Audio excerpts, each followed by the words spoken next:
गरीब के घर में जन्म लेना नहीं गंदी बात रे।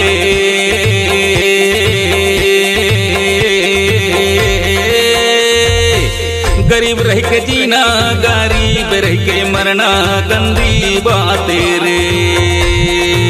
गरीब रह के जीना, गरीब रह के मरना गंदी बात रे।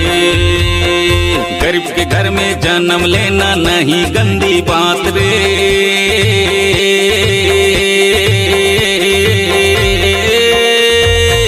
गरीब रह के जीना, गरीब रह के मरना गंदी बात रे। गरीब रह के जीना, गरीब रह के मरना गंदी बात रे। हीरा दादा के कहना है, हीरा दादा के कहना है, हीरा दादा के कहना है, हीरा दादा के कहना है। हीरा दादा की कहना है, हीरा दादा की कहना है, हीरा दादा की कहना है, हीरा दादा की कहना है। बिन मुहूर्त के जन मेरे बाबू, बिन मुहूर्त के मरबे।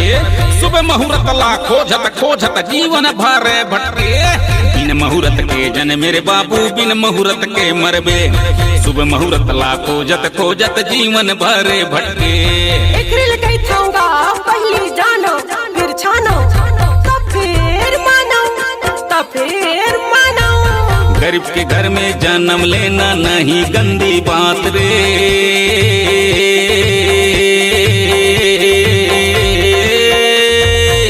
गरीब रह के जीना, गरीब रह के मरना गंदी बात रे। गरीब रह के जीना, गरीब रह के मरना गंदी बात रे। हीरा दादा के कहना है, हीरा दादा के कहना है, हीरा दादा के कहना है, हीरा दादा के कहना है।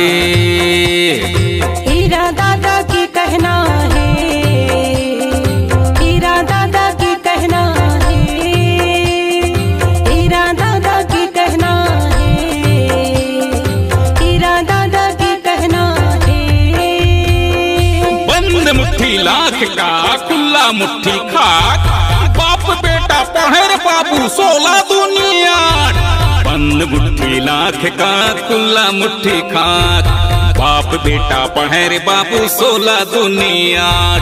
एही बातला कहे रे दादा, एही बातला।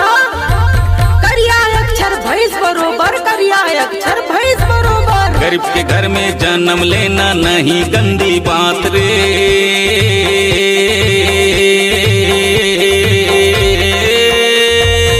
गरीब रह के जीना, गरीब रह के मरना गंदी बात रे।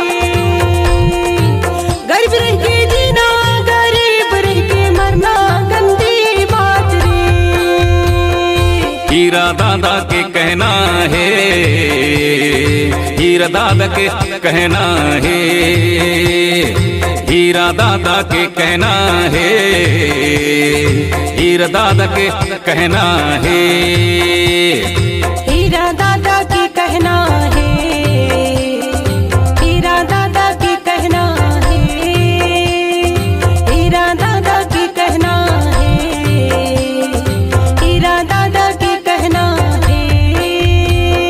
जस करनी तस भोगहु ताता, भोगहु ताता। मरद घरी कैंता पचता था, कैंता पचता था। जस करनी तस भोगहु ताता, भोगहु ताता। मरद घरी कैंता पचता था, अब कैंता पचता था। यही बातला कहे रे भैया, यही बातला।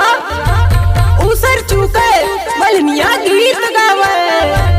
गरीब के घर में जन्म लेना नहीं गंदी बात रे।